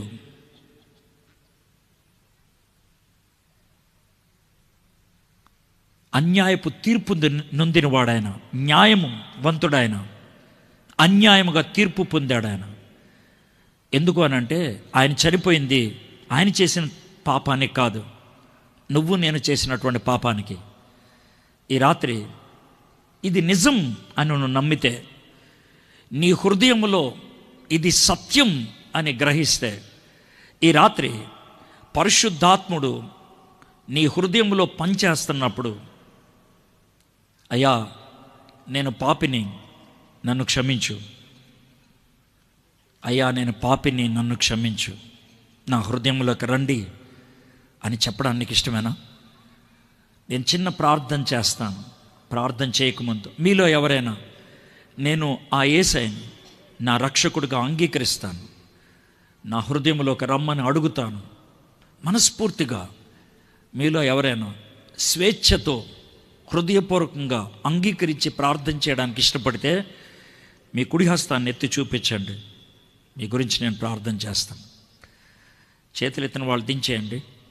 చేతులు ఎత్తిన వాళ్ళు ఉన్న చోటన లేచి నిలబడండి. చేతులు ఎత్తిన వాళ్ళు మాత్రమే, అందరు కాదు. తలొంచండి, కళ్ళు మూసుకోండి, చిన్న ప్రార్థన చేద్దాం. చేతులు దించేయండి, తల వంచండి, కళ్ళు మూసుకోండి.